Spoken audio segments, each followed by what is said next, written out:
Hello friends, welcome back to our classes. Today I'm going to discuss compulsory English. As I told, ನಾನು ನಿಮಗೆ ಹೇಳಿದ್ದೀನಿ ಈ ಒಂದು ಚಾನಲ್ನಲ್ಲಿ ನಿಮಗೆ ಕಂಪ್ಲೀಟ್ ಸಿಲೆಬಸ್ ಮುಗಿಸ್ಕೊಡೋಕ್ಕೆ ಟ್ರೈ ಮಾಡ್ತಾ ಇದ್ದೀನಿ. ಓಕೆ, ಯಾರೆಲ್ಲ ಇನ್ನೂ ನಮ್ಮ ಒಂದು ಚಾನಲ್ನ ಸಬ್ಸ್ಕ್ರೈಬ್ ಮಾಡ್ಕೊಂಡಿಲ್ಲ ಮತ್ತೆ ನೋಡಿ ಕೂಡ ಸುಮ್ಮನೆ ಇದ್ದೀರಿ, ನಿಮ್ಮ ಫ್ರೆಂಡ್ಸಿಗೆಲ್ಲ ಯಾರು ಹೇಳಿಲ್ಲ, ದಯವಿಟ್ಟು ಈಗಲೇ ಈ ಒಂದು ಪ್ರಯತ್ನ ಮಾಡಿ. ಯಾಕೆ ಅಂತ ಹೇಳಿದ್ರೆ ನಾನು ನಿಮಗೋಸ್ಕರ ಇಷ್ಟು ಕಷ್ಟಪಟ್ಟು ಕ್ಲಾಸಸ್ಸನ್ನು ಮಾಡ್ತಾ ಇದ್ದೀನಿ, ತುಂಬ ಡೆಡಿಕೇಟೆಡ್ ಆಗಿ ನಿಮಗೋಸ್ಕರ ವರ್ಕ್ ಮಾಡ್ತಾ ಇದ್ದೀನಿ. ಸೊ ಇದನ್ನು ಕರೆಕ್ಟಾಗಿ ಯುಟಿಲೈಸ್ ಮಾಡ್ಕೊಳ್ರಿ ಅಂತ ಹೇಳ್ತಾ let's begin this session. Yes, ನೋಡಿ, ಕಂಪಲ್ಸರಿ ಇಂಗ್ಲೀಷ್ ಇದು 100 ಮಾರ್ಕ್ಸಿನ ಪೇಪರು, ಬಟ್ ನಿಮಗೆ 50 ಮಾರ್ಕ್ಸಿಗಿರುತ್ತೆ. ಅರ್ಥ ಆಗ್ತಿದೆಯಾ? ನಾವಿವಾಗ ಈ ಪೇಪರ್ನ ಬಿಡಿಸಿದ್ವಿ ಅಂತ ಹೇಳಿದ್ರೆ ಇದಕ್ಕಿಂತ ಏನು ಟಫ್ ಇರಲ್ಲ, ಸೇಮ್ ಆ್ಯಸ್ ಇದರಂಗೆ ಇರುತ್ತೆ ಪೇಪರು. ಸೊ ನಾವು ಈ ಒಂದು ಪೇಪರ್ನ ನೋಡ್ಕೊಂಬರೋಣ. ಇದು 2021ರಲ್ಲಿ ಆದಂತಹ ಒಂದು ಕ್ವಶನ್ ಪೇಪರ್ ಆಗುತ್ತೆ. So let's begin this class. ಈ ಥರ ಇರುತ್ತೆ. ಫಸ್ಟ್ಗೆ ನಿಮಗೆ ಇನ್ಸ್ಟ್ರಕ್ಷನ್ಸ್ ಇರುತ್ತೆ. Then the first main, yes ಏನಿದೆ ಫಸ್ಟ್ ಮೇನ್ ನೋಡಿ, fill in the blanks with the appropriate form of the verbs using the words given in brackets. ಸ್ನೇಹಿತರೆ, ವರ್ಬ್ಸ್ ಬಗ್ಗೆ ತುಂಬ ಸ್ಟಡಿ ಮಾಡಬೇಕಾಗತ್ತೆ. ನಾವು ಏನು ಮಾಡ್ಬೇಕು ಸರ್, ವರ್ಬ್ಸ್ ನಮಗೆ ಗೊತ್ತಾಗಬೇಕು ಅಂತ ಹೇಳಿದ್ರೆ ಏನಿಲ್ಲ, ನನ್ನ ಕ್ಲಾಸಸ್ ನೋಡ್ತಾ ಹೋಗ್ರಿ, ಖಂಡಿತ ನಿಮಗೆ ಎಕ್ಸಾಮಲ್ಲಿ ತುಂಬ ಹೆಲ್ಪ್ ಆಗುತ್ತೆ. I will assure you that ತುಂಬ ಚೆನ್ನಾಗಿ ನಿಮಗೆ ಎಕ್ಸಾಮಲ್ಲಿ ನನ್ನ ಒಂದು ಕಂಟೆಂಟು ನಿಮಗೆ ಹೆಲ್ಪ್ ಆಗುತ್ತೆ. Okay, the first question is, mister Shyam is one of the teachers who dash his life for the progress of the students community ಅಂತ ಹೇಳಿದೆ. ಸ್ನೇಹಿತರೆ, ಈ ಕ್ವಶನಿಗೆ ಅಟೆಂಡ್ ಮಾಡಬೇಕು ಅಂತ ಹೇಳಿದ್ರೆ ನಿಮಗೆ ಈ ಒಂದು ವರ್ಡ್ ಬಗ್ಗೆ ಗಮನ ಇರಬೇಕು. ಯಾಕೆ ಅಂತ ಹೇಳಿದ್ರೆ usually what I am telling is, usually one of the ಅಂತ ಇತ್ತು ಅಂತ ಹೇಳಿದ್ರೆ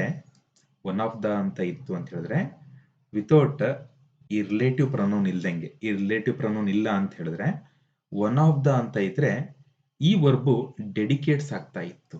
ಏನಾಗ್ತಾ ಇತ್ತು? ಡೆಡಿಕೇಟ್ಸ್ ಆಗ್ತಾ ಇತ್ತು. ಆದರೆ ಇಲ್ಲಿ ಒನ್ ಆಫ್ ದ ಬಂದ್ಮೇಲೆ mister Shyam is one of the teachers who ಬಂದ್ಮೇಲೆ, ಹೂ ಬಂತಲ್ವಾ ಇಲ್ಲಿ, ಹೂ ಬಂದ್ಮೇಲೆ ಇಟ್ ಬಿಕಮ್ಸ್ ಡೆಡಿಕೇಟ್ ಆಗುತ್ತೆ. ಇದು ಏನಾಗುತ್ತೆ? ಡೆಡಿಕೇಟೇ ಆಗುತ್ತೆ. ಯಾಕೆ ಸರ್ ಅಂತ ಹೇಳಿದ್ರೆ ಇದನ್ನ ನಾವು ಆಂಟಿಸಿಡೆಂಟ್ ಅಂತ ಹೇಳಿ ಕರಿತೀವಿ. ಇಂಗ್ಲಿಷಲ್ಲಿ ಇದನ್ನ ಆಂಟಿಸಿಡೆಂಟ್ ಅಂತ ಹೇಳಿ ಕರಿತೀವಿ, ಸಿಡೆಂಟ್ ಅಂತ ಹೇಳಿ ಕರಿತೀವಿ. ಈ ಕಾನ್ಸೆಪ್ಟ್ ಇಷ್ಟೇ ಸಾಕು ನಿಮಗೆ. ಇದಕ್ಕಿಂತ ಜಾಸ್ತಿ ಅರ್ಥ ಮಾಡ್ಕೊಂಡ್ರೆ ಅದು ಅರ್ಗಲ್ಲ ಅಂತಾರಲ್ಲ, ಆ ಥರ ನೋಡಿ. ಇಲ್ಲಿ ಈ ಥರ ರಿಲೇಟಿವ್ ಪ್ರೊನೌನ್ ಹೂ ಅಂತ ಬಂದ್ರೆ, ವಿಚ್ ಅಂತ ಬಂದ್ರೆ, ಓಕೆ, ದಟ್ ಅಂತ ಬಂದ್ರೆ, ನೆಕ್ಸ್ಟ್ ಇಲ್ಲಿ ಬರೀತಕ್ಕಂಥ ವರ್ಬ್ ಏನಾಗಿರುತ್ತೆ? ಪ್ಲ್ಯೂರಲ್ ವರ್ಬ್ ಆಗಿರುತ್ತೆ. ಇದನ್ನ ತಿಳ್ಕೊಳ್ಳಿ ಸಾಕು. ಅಂದ್ರೆ ಒನ್ ಆಫ್ ದ ಬಂದು ಈ ತರ relative pronoun who, which, that ಅಂತ ಬಂತು ಅಂತ ಹೇಳಿದ್ರೆ ನೆಕ್ಸ್ಟ್ ಬರ್ತಕ್ಕಂತಹ ವರ್ಬ್ ಪ್ಲ್ಯೂರಲ್ ಆಗಿರುತ್ತೆ. ಅರ್ಥ ಆಗ್ತಿದ್ಯಾ? Okay, concept clear? Yes. Next the second question is, it dash raining incessantly ಅಂತ ಹೇಳಿದೆ. ಇನ್ಸೆಸೆಂಟ್ಲಿ ಅಂತ ಹೇಳಿದ್ರೆ ಅವಿರತವಾಗಿ. ಏನು? ಅವಿರತವಾಗಿ ಅಂತ ಹೇಳಿ ಅರ್ಥ ಬರುತ್ತೆ.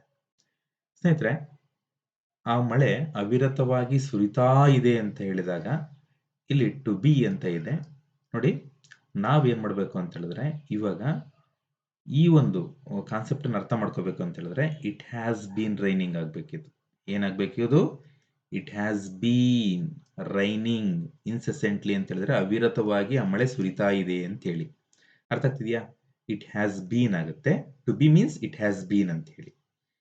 ನೆಕ್ಸ್ಟ್ ನೋಡಿ, he was dash for indiscipline ಅಂತ ಇದೆ. ಅರ್ಥ ಆಗ್ತಿದ್ಯಾ? he was ಚಾರ್ಜ್ಡ್ ಆಗ್ಬೇಕಿತ್ತು. ಯಾಕೆ ಚಾರ್ಜ್ಡ್ ಆಗ್ಬೇಕು ಅಂತ ಹೇಳಿದ್ರೆ ಇಲ್ಲಿ ವಾಸ್ ಆಲ್ರೆಡಿ ಇದೆ, ಚಾರ್ಜಸ್ ಆಗಲ್ಲ, ಚಾರ್ಜ್ ಬರಲ್ಲ, ಸೊ ಚಾರ್ಜೇ ಆಗ್ಬೇಕು.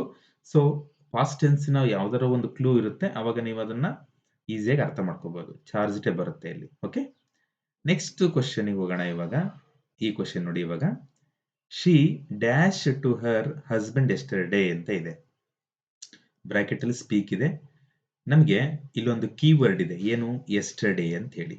ಎಸ್ಟರ್ಡೇ ಅಂತ ಇದ್ದಾಗ ಏನಾಗುತ್ತೆ ಅಂತ ಹೇಳಿದ್ರೆ ಸ್ಪೀಕ್ ಇದ್ದಿದ್ದು ಸ್ಪೋಕ್ ಆಗುತ್ತೆ. ಯಾಕೆ? ನಿನ್ನೆ she spoke to her husband ಅಂತ ಹೇಳಾಗುತ್ತೆ. Yesterday she spoke to her husband yesterday.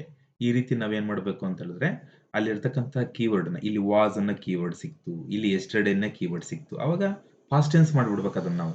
Okay, next ಈ ನೋಡೋಣ ಇವಾಗ. They should do this work as they are told ಅಂತ ಆಗುತ್ತೆ. ಟೆಲ್ ಆಗಲ್ಲ. ಯಾಕೆ ಟೆಲ್ ಆಗಲ್ಲ ಅಂತ ಹೇಳಿದ್ರೆ ಇಲ್ಲಿ ಆಲ್ರೆಡಿ ಒಂದು ವರ್ಬ್ ಇದೆ, ಅದಕ್ಕೋಸ್ಕರ ಶುಡ್ ಅಂದ್ರೆ ಅವ್ರು ಏನ್ ಮಾಡ್ತಾ ಇದಾರೆ ಅಂತ ಹೇಳಿದ್ರೆ they should do this work as they are told. ಅಂದ್ರೆ ಅವ್ರು ಇವಾಗ ಇವನ್ ಏನ್ ಹೇಳಿದನಲ್ಲ, ದೇ ಆರ್ ಟೋಲ್ಡ್ ಅಂತ ಆಗುತ್ತೆ. ಇವನ್ ಹೇಳಿದ ವರ್ಕ್ ನ ಅವರು ಏನ್ ಮಾಡ್ಬೇಕು? They should do that work. ಆ ವರ್ಕ್ ಅವ್ರು ಮಾಡ್ಲೇಬೇಕು ಅಂತ ಹೇಳಿ ಟೋಲ್ಡ್ ಆಗುತ್ತೆ. ಅವ್ರು ಹೇಳಿದಂತಹ ಅಂತ ಆಗುತ್ತೆ. ಸೊ ಅದಕ್ಕೋಸ್ಕರ ಟೋಲ್ಡ್ ಬಂತು. Next, Tolstoy's books are dash for ideas ಅಂತ ಇದೆ. ಇಲ್ಲಿ ನೋ ಅಂತ ಇದೆ. ಏನಾಗುತ್ತೆ? ನೋನ್ ಆಗುತ್ತೆ. Tolstoy's books are known for ideas. ಆ ಒಂದು ಐಡಿಯಾಗಳಿಗೆ ಅವ್ರ ಬುಕ್ಕು ಹೇಳ್ ಮಾಡಿಸಿದ್ದು ಅನ್ನೋ ಒಂದು ಅರ್ಥ ಬರುತ್ತೆ. ನೋಡಿ ಸ್ನೇಹಿತರೆ, ನಾನು ಮೇಲ್ ಡಿಸ್ಕಷನ್ ಮಾಡಿದ್ದೀನಲ್ವಾ, ಇಲ್ಲಿ ಒನ್ ಆಫ್ ದ ಅಂತ ಇದೆ. ಸೇಮ್ ಅದೇ ಕ್ವಶನ್ ಇಲ್ಲೊಂದು ಬಂದಿದೆ. ಇಲ್ಲಿ ನೋಡಿ, ನಾನು ಇಲ್ಲಿ ಹೇಳಿದ ರೂಲ್ಸ್ ಅಪ್ಲೈ ಆಗುತ್ತೆ ಇವಾಗ ಇಲ್ಲಿ. ಓಕೆ, ನೋಡಿ, ಒನ್ ಆಫ್ ಮೈ ಫ್ರೆಂಡ್ಸ್. ಸ್ನೇಹಿತರೆ, ನಾವು ಒನ್ ಆಫ್ ಅಂತ ಬಂದಾಗ ನೆಕ್ಸ್ಟ್ ಬರ್ತಕ್ಕಂಥ ವರ್ಬ್ ಸಿಂಗ್ಯುಲರ್ ಆಗುತ್ತೆ. ನೋಡಿ, ನಾನಿವಾಗ ಹೇಳ್ತೀನಿ, one of my students is dull ಆಗ್ಬೇಕು. Is dull. ಯಾಕೆ ಸರ್ ಇಲ್ಲಿ ಸ್ಟೂಡೆಂಟ್ಸ್ ಅಂತ ಇದೆ, ಈಸ್ ಬರೆದ್ರಿ ಅಂತ ಹೇಳಿದ್ರೆ, ಒನ್ ಆಫ್ ಮೈ ಸ್ಟೂಡೆಂಟ್ಸ್ ಅಂದ್ರೆ ನನ್ನ ವಿದ್ಯಾರ್ಥಿಗಳಲ್ಲಿ ಒಬ್ಬ ಅನ್ನೋ ಅರ್ಥ ಬರುತ್ತೆ. ನನ್ನ ವಿದ್ಯಾರ್ಥಿಗಳಲ್ಲಿ ಒಬ್ಬ ಡಲ್ ಅಂತ ಅರ್ಥ ಬರುತ್ತೆ. ಸೊ ಇದು ಕರೆಕ್ಟ್. ಇವಾಗ ನೋಡಿ, one of my friends dash for walk daily ಅಂತ ಇದೆಯಲ್ಲ, ಇದು ಸಿಂಗ್ಯುಲರ್ ವರ್ಬ್ ಹಾಕ್ಬೇಕು. One of my friends goes for walk daily ಆಗುತ್ತೆ. ಅರ್ಥ ಆಗ್ತಿದೆಯಲ್ವಾ? ಇಷ್ಟೇ ಕಾನ್ಸೆಪ್ಟು. ಇಲ್ಲಿ ಪ್ಲೂರಲ್ ಇದೆ ಅನ್ಕೊಂಡು ನಾವೇನ್ ಮಾಡ್ಬಾರ್ದು? ಗೋನೆ ಹಾಕ್ಬಾರ್ದು. ಒನ್ ಆಫ್ ಮೈ ಫ್ರೆಂಡ್ಸ್ ಅಂದ್ರೆ ನನ್ನ ಸ್ನೇಹಿತರಲ್ಲಿ ಒಬ್ಬ ಅನ್ನೋ ಅರ್ಥ ಬರುತ್ತೆ. ಅರ್ಥ ಆಗ್ತಿದೆಯಾ? ಒನ್ ಆಫ್ ದ ಏನ್ ಹೇಳುತ್ತೆ? ನನ್ನ ಸ್ನೇಹಿತರಲ್ಲಿ ಒಬ್ಬ ವಾಕ್ ಹೋಗ್ತಾನೆ ಡೈಲಿ ಅಂತ ಅಲ್ವಾ? ಓಕೆ, ನೆಕ್ಸ್ಟ್ ನೋಡಿ, ಸೆಕೆಂಡ್ ಮೈನ್. ಎಷ್ಟು ಈಸಿ ಇದೆಲ್ಲ. ಇದೇ ರೀತಿ ಇರುತ್ತೆ question paper, don't worry. Okay, ನೋಡಿ, ಪ್ರಿಪೋಸಿಷನ್ಸ್ ಬಗ್ಗೆ ತುಂಬಾ ವರ್ಕ್ ಮಾಡ್ಬೇಕು ನಾವು. ನನ್ನ ನೆಕ್ಸ್ಟ್ ಅಪ್ಕಮಿಂಗ್ ಕ್ಲಾಸಸ್ ಅಲ್ಲಿ ಇದ್ರ ಬಗ್ಗೆ ತುಂಬಾ ನಿಮಗೆ ಒಂದು ಒಳ್ಳೆ ನಾಲೆಡ್ಜ್ ಅನ್ನು ಕೊಟ್ಕೊಡೋ ಪ್ರಯತ್ನ ಮಾಡ್ತಾ ಇದ್ದೀನಿ.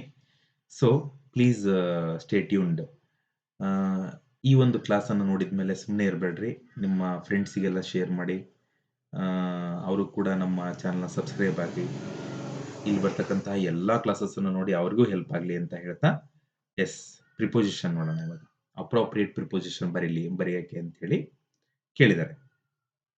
The first question is dash me my home is the best place in the world ಅಂತ ಇದೆ. ನೋಡಿ, first before going to answer the question we should know these prepositions meaning. On ಅಂದ್ರೆ ಮೇಲೆ ಅಂತ ಹೇಳಿ, ಆನ್ ಅಂದ್ರೆ ಮೇಲೆ, ಟು ಅಂದ್ರೆ ಗೆ ಅಂತ ಹೇಳಿ, ಫ್ರಮ್ ಅಂದ್ರೆ ಇಂದ ಅಂತ ಹೇಳಿ, ಫಾರ್ ಅಂದ್ರೆ ಗೋಸ್ಕರ ಅಂತ ಹೇಳಿ, ಗೋಸ್ಕರ. ತುಂಬಾ ಅರ್ಥ. ಓಕೆ, ಇಷ್ಟ ಅರ್ಥ. ಇವಾಗ ನೋಡಿ, ಇದನ್ನ ಅರ್ಥ ಮಾಡ್ಕೋಬೇಕು ಅಂತ ಹೇಳಿದ್ರೆ, my home is the best place in the world ಅಂತೇಳಿ, ನನ್ನ ಮನೆನೇ ನನಗೆ ಏನು ಬೆಸ್ಟ್ ಪ್ಲೇಸು ಈ ಪ್ರಪಂಚದಲ್ಲಿ ಅಂತ ಹೇಳಿ ಅರ್ಥ. ಹಾಗಾದ್ರೆ ಏನ್ ಬರುತ್ತೆ? ಟು ಮೀ, ನನಗೆ ನನ್ನ ಮನೆನೇ ಏನು ಬೆಸ್ಟ್ ಪ್ಲೇಸ್ ಅಂತ ಹೇಳಿ, ಈ ಪ್ರಪಂಚದಲ್ಲಿ ನನ್ನ ಮನೆನೇ ನನಗೆ ಬೆಸ್ಟ್ ಪ್ಲೇಸ್ ಅಂತ ಹೇಳಿ ಅರ್ಥ ಬರುತ್ತೆ. ನೆಕ್ಸ್ಟ್ ನೋಡಿ, it was very difficult me to just give up like this. ಏನು ಫಾರ್ ಮೀ, ನನಗೆ, ಇಲ್ಲೂ ನನಗೆ ಅಂತ ಅರ್ಥ ಬರುತ್ತೆ. It was very difficult for me, for ಅನ್ನೋ ಒಂದು ಇದು ಬರುತ್ತೆ. ನೆಕ್ಸ್ಟ್ ಅದಾದ್ಮೇಲೆ ಸಿ ಹೋಗೋಣ ಇವಾಗ. Mister Rao is thinking dash his son's future. ನೋಡಿ, ಅವ ಆಫ್ ಅಂತ ಬರುತ್ತೆ. ಯಾಕೆ? Mister Rao is thinking of his son's future. ಅವರ ಮಗನ, ನಾ ಅನ್ನೋ ಅರ್ಥ ಬರುತ್ತೆ. ಆಫ್ ಅಂದ್ರೆ ಮಗನ ಅಂತ ಅರ್ಥ ಬರುತ್ತೆ. ಮಿಸ್ಟರ್ ರಾವ್ ಅವರ ಮಗನ ಬಗ್ಗೆ, ಅವರ ಮಗನ ಭವಿಷ್ಯದ ಬಗ್ಗೆ ಯೋಚನೆ ಮಾಡ್ತಾ ಇದ್ದಾರೆ ಅಂತ ಅರ್ಥ ಬರುತ್ತೆ. ಓಕೆ, ನೆಕ್ಸ್ಟ್ ಡಿ ನೋಡಿ. The criminal was brought dash the court ಅಂತ ಇದೆ. ನೋಡಿ, ಕೋರ್ಟಿಗೆ ಕರ್ಕೊಂಡ್ಬಂದ್ರು ಕ್ರಿಮಿನಲ್ನ ಅಂತ ಹೇಳಿ. To the criminal was brought to the court ಅಂತ ಹೇಳಿ, ಅಂದ್ರೆ ಒಂದು ಕ್ರಿಮಿನಲ್ಗಳನ್ನ ಕೋರ್ಟ್ಗೆ ಕರ್ಕೊಂಡು ಹೋಗಿದ್ರು ಅನ್ನೋ ಅರ್ಥ ಬರುತ್ತೆ. ಓಕೆ, ಬ್ರಿಂಗ್ ನ ಪಾಸ್ಟ್ ಟೆನ್ಸ್ ಬ್ರಾಟ್, ಸೊ ಅದಕ್ಕೆ ಆ ಒಂದು ಅರ್ಥ ಬರುತ್ತೆ. ನೆಕ್ಸ್ಟ್ ಈ ನೋಡಿ, she is leaving dash the US next week. ನೋಡಿ, ಫಾರ್ ಅನ್ನೋ ಅರ್ಥ ಬರುತ್ತೆ. ಯಾಕೆಂದ್ರೆ she is leaving for the US next week. ಮುಂದಿನ ವಾರ ಅವಳು US ದಲ್ಲಿ ವಾಸ ಮಾಡ್ತಾ ಇರ್ತಾಳೆ, ನೆಲೆಸಿರ್ತಾಳೆ ಅನ್ನೋ ಅರ್ಥ ಇದು ಫಾರ್ ಅಂತ ಹೇಳಿದ್ರೆ. Next, last but not least, the cook took the pot dash the stove and doused the flame ಅಂತ ಇದೆ. ನಾನಾಗಿದ್ರೆ, ನೀವಾಗಿದ್ರೆ ಅಂತ ನೀವು ಅನ್ಕೋಬೇಕು. ನೀವಾಗಿದ್ರೆ ಆನ್ ಟು ಅಂತ ಮಾಡ್ತೀರಿ. ಆನ್ ಟು ಅಲ್ಲ, ಆಫ್ ಅಂತ ಹೇಳಿ. ಯಾಕೆ ಆಫ್ ಅಂತ ಹೇಳಿದ್ರೆ ನೋಡಿ, the cook took the pot off. Took the pot ಏನು, ಅವಳು ಅಲ್ಲಿ ಇಟ್ಟಿರ್ತಕ್ಕಂಥ ಪಾತ್ರೆನ ತಗೊಳ್ತಾಳೆ. Off the stove and dust the flame. ನೋಡಿ, ಅವಳು ಪಾತ್ರೆ ತಕೊಂಡ್ಮೇಲೆ ಹಂಗೆ ಉರಿಯಕ್ ಬಿಡ್ತಾಳೆ ಅದನ್ನ? ಇಲ್ಲ ತಾನೆ, ಅದನ್ನ ಆಫ್ ಮಾಡ್ತಾಳೆ. Off the stove and douse the flame. ಆ ಫ್ಲೇಮ್ ನ ಏನ್ ಮಾಡ್ತಾಳೆ? ಆರಿಸ್ತಾಳೆ ಅಂತ ಹೇಳಿ ಅರ್ಥ ಬರುತ್ತೆ. ಓಕೆ, ನೋಡಿ ಎಷ್ಟು ಸಿಂಪಲ್ ಆಗಿ ತಿಳ್ಕೋಬೇಕು ಅಂತ ಹೇಳಿದ್ರೆ, ಇದು ನಿಮಗೆ ಅಪ್ಕಮಿಂಗ್ ಎಕ್ಸಾಮ್ ಅಲ್ಲಿ ಬರ್ತಕ್ಕಂತಹ ಕಂಪಲ್ಸರಿ ಪೇಪರ್. ಇದು compulsory English paper. Okay, article ಮೇಲೆ ಕ್ವಶನ್ಸ್ ಬಂತು ಇವಾಗ. ಸ್ನೇಹಿತರೆ, ನಿಮಗೆ ಗೊತ್ತಾಗಬೇಕು, ಎ ಮತ್ತೆ ಆನ್ ಅನ್ನ ಇಂಡೆಫಿನೆಟ್ ಆರ್ಟಿಕಲ್ ಅಂತ ಕರಿತೀವಿ. ಇಂಡೆಫಿನೆಟ್ ಆರ್ಟಿಕಲ್, ಇದರ ಅರ್ಥ ಏನ್ ಗೊತ್ತಾ? ಒಂದು ಅಥವಾ ಒಬ್ಬ ಅಂತ. ಎ ಅಂದ್ರು ಒಂದು, ಆನ್ ಅಂದ್ರು ಒಂದು, ಎ ಅಂದ್ರು ಒಬ್ಬ, ಆನ್ ಅಂದ್ರು ಒಬ್ಬ. ಇನ್ ಇಂಗ್ಲಿಷ್ ಸಿಂಗಲ್ ಅಂತ ಹೇಳಿ ಅರ್ಥ ಬರುತ್ತೆ. ಏನಂತ ಅರ್ಥ ಬರುತ್ತೆ? ಸಿಂಗಲ್ ಅಂತ ಅರ್ಥ ಬರುತ್ತೆ. ದ ಅಂತ ಹೇಳಿದ್ರೆ ಗೊತ್ತಾದ ಅಂತ ಹೇಳಿ. ಗೊತ್ತಾದ, ನಾವ್ ಏನೇನು ಗೊತ್ತಾಗಿರುತ್ತಲ್ಲ ಅಲ್ಲೆಲ್ಲ ನಾವು ಈ ದಾನ ಯೂಸ್ ಮಾಡ್ತೀವಿ. Okay, let's begin this class. Okay, ಏನ್ ನೋಡ್ರಿ, he is dash IAS officer. ಸ್ನೇಹಿತರೆ, ಎ ಎಲ್ಲಿ ಕಾದಿಂದ ಳವರೆಗೆ ಕನ್ನಡ ಸೌಂಡ್ಸ್ ಬರುತ್ತಲ್ಲ, ಎ ಯೂಸ್ ಮಾಡಿ. ಆನ್ ಅನ್ನ ಆ ಇಂದ ಔವರೆಗೆ, ಆ ಇಂದ ಔವರೆಗೆ ಇದನ್ನ ಯೂಸ್ ಮಾಡಿ, ಆನ್ ಯೂಸ್ ಮಾಡಿ. ಮತ್ತೆ ನಿಮಗೆ ಸ್ಪೆಸಿಫಿಕ್ ಆಗಿ ಗೊತ್ತಂತಹ ಸ್ಥಳಗಳಿಗೆ, ಫಾರ್ ಎಕ್ಸಾಂಪಲ್ ರಿವರ್ಸ್ ಆಗಿರ್ಬೋದು, ರಿವರ್ಸ್, ಆಮೇಲೆ ನಿಮಗೆ ಈ ದಿಕ್ಕುಗಳಾಗಿರ್ಬೋದು, ಡೈರೆಕ್ಷನ್ ಆಗಿರ್ಬೋದು, ಹೋಲಿ ಬುಕ್ಸು, ಮತ್ತೆ ಅದಾದ್ಮೇಲೆ ಮ್ಯಾಗಝಿನ್ಸು, ನ್ಯೂಸ್ ಪೇಪರು, ಮತ್ತೆ desserts, musical instruments, ordinal numbers, ಇಲ್ಲೆಲ್ಲ ದಾ ಯೂಸ್ ಮಾಡ್ಬೇಕು ನಾವು. Okay, the first question is he is. ಇದನ್ನು ಕನ್ನಡ ಬರ್ಕೊಳ್ಳೋಣ ನಾವು. IAS ಅಂತೇಳಿ. ಐ ಅನ್ನೋದು ಈ ಕೆಳಗಲ್ಲಿ ಬರೋದ್ರಿಂದ ಆನ್ ಯೂಸ್ ಮಾಡೋಣ. ಇಲ್ಲಿ ಇಷ್ಟೇ ಸಿಂಪಲ್, ನಿಮಗೆ ಗೊತ್ತಾಗುತ್ತೆ ಇವಾಗ. Ganga is the longest river. ಈಗ ತಾನೇ ಹೇಳಿದೀನಿ ನಾನು, ರಿವರ್ ಅಂತ ಬಂತು ಅಂತ ಹೇಳಿದ್ರೆ ದಾ ಬರೀರಿ. ಅದಕ್ಕಿಂತ ಇನ್ನೊಂದು ಇಲ್ಲಿ ಏನಪ್ಪಾ ಅಂತ ಹೇಳಿದ್ರೆ, ಇಲ್ಲಿ ಲಾಂಗೆಸ್ಟ್ ಅಂತ ಇದೆ, ಇದು ಸೂಪರ್ಲೇಟಿವ್ ಡಿಗ್ರಿಲಿ ಇದೆ. Degrees of comparison superlative degree ಅಂತ ಬರುತ್ತೆ. ಅಲ್ಲಿ EST ಇವೆಲ್ಲ ಇರ್ತವೆ. EST ಅಂತ ಇತ್ತು ಅಂತ ಹೇಳಿದ್ರೆ ಅದನ್ನ ನಾವು ಅದ್ರ ಹಿಂದ್ಗಡೆ ದಾ ಬರೀಬೇಕು ನಾವು. ಲಾಂಗೆಸ್ಟ್, ಹೈಯೆಸ್ಟ್, ಬಿಗ್ಗೆಸ್ಟ್, ಅರ್ಥ ಆಗ್ತಿದ್ಯಾ? ಮೋಸ್ಟ್ ಬ್ಯೂಟಿಫುಲ್, ಹಿಂಗೆಲ್ಲ ಇದ್ದಾಗ ಅದ್ರ ಹಿಂದ್ಗಡೆ ದಾ ಬರೀಬೇಕು. ಇಲ್ಲಿ the Ganga is the longest river ಅಂತ ಬರೀಬೇಕಾಗಿತ್ತು, ಬರೆದಿಲ್ಲ ಅವರಷ್ಟೇ. ಓಕೆ, ನಾವು ಬರೀ ಗಂಗಾ ಅಂತ ಬರೀಬಾರದು, ದ ಗಂಗಾ ಅಂತ ಬರೀಬೇಕು. ಆಲ್ರೆಡಿ ಅವ್ರು ರಿವರ್ ಅಂತ ಮೆನ್ಷನ್ ಮಾಡಿದಾಗ ನಾವು ಅಂಡರ್ಸ್ಟುಡ್ ಅಂತ ಅರ್ಥ ಮಾಡ್ಕೋಬೇಕು, ಏನ್ ತೊಂದರೆ ಇಲ್ಲ. Next C, she is dash European scholar. European, European. ನಾನು ಈಗಾಗಲೇ ಹೇಳಿದ್ದೀನಿ, ಕಾದಿಂದ ಳವರೆಗೆ ಎಲ್ಲಿದೆ ಇದು, ಏನ್ ಬರುತ್ತೆ ಅವಾಗ, ಎ ಬರುತ್ತೆ. Very good. She is a European scholar. Okay, ನಾವು ಕನ್ನಡದ ಬರ್ಕೊಂಡ್ರೆ ಗೊತ್ತಾಗ್ಬಿಡುತ್ತೆ, ಇದು ಸಿಂಪಲ್ ಟ್ರಿಕ್ ಇದು. My wife is B A graduate. B ಅನ್ನೋದು ಎಲ್ಲಿ ಬರುತ್ತೆ, ಇಲ್ಲೇ ಬರೋದು. My wife is a B A graduate. I am M ಎಲ್ಲಿ ಬರುತ್ತೆ, ಇಲ್ಲೇ ಎ ಇದರಲ್ಲೇ ಬರುತ್ತೆ. So an M A graduate. Okay, next have you been to dash zoo in Hyderabad ಅಂತ ಇದೆ. ದ ಜೂ ಬರಿತೀನಿ. ಯಾಕೆ ಸರ್ ಜೂ ದ ಬರೆದ್ರಿ ಅಂತ ಹೇಳಿದ್ರೆ, ನೋಡಿ ಯಾವ ಜೂ ಅದು ಗೊತ್ತಾ, ಹೈದರಾಬಾದ್ ಅಲ್ಲಿ ಇರ್ತಕ್ಕಂಥ ಜೂ ನಮಗೆ ಗೊತ್ತಿದೆ. ಗೊತ್ತಿದ್ಮೇಲೆ ದ ಅಂತ ಹೇಳಿದ್ರೆ ಗೊತ್ತಾದ ಅಂತ ಹೇಳಿ ಅರ್ಥ ಬರುತ್ತೆ. ಗೊತ್ತಿದ್ಮೇಲೆ ನಾವು ದ ಹಾಕೋದ್ರಲ್ಲಿ ತಪ್ಪಿಲ್ಲ. So this is answer. Okay, next ನಾನಿವತ್ತು 4 ಮೇನ್ಸ್ ಮಾತ್ರ ಡಿಸ್ಕಷನ್ ಮಾಡ್ತೀನಿ. ರೆಸ್ಟ್ ಆಫ್ ದ ಮೇನ್ಸ್ ಅನ್ನ ನೆಕ್ಸ್ಟ್ ನನ್ನ ಪಾರ್ಟ್ 2 ಕ್ಲಾಸ್ ಅಲ್ಲಿ ಡಿಸ್ಕಷನ್ ಮಾಡ್ತೀನಿ ಸ್ನೇಹಿತರೆ. ಓಕೆ, ನೋಡಿ, correct the following sentences and reread them after correction ಅಂತ ಇದೆ. ಸ್ನೇಹಿತರೆ, ನಾವು ಇದನ್ನು ಓದ್ಕೊಂಡು ಕ್ಲೀನ್ ಆಗಿ ನಾವೇನ್ ಮಾಡ್ಬೇಕು ಅಂತ ಹೇಳಿದ್ರೆ,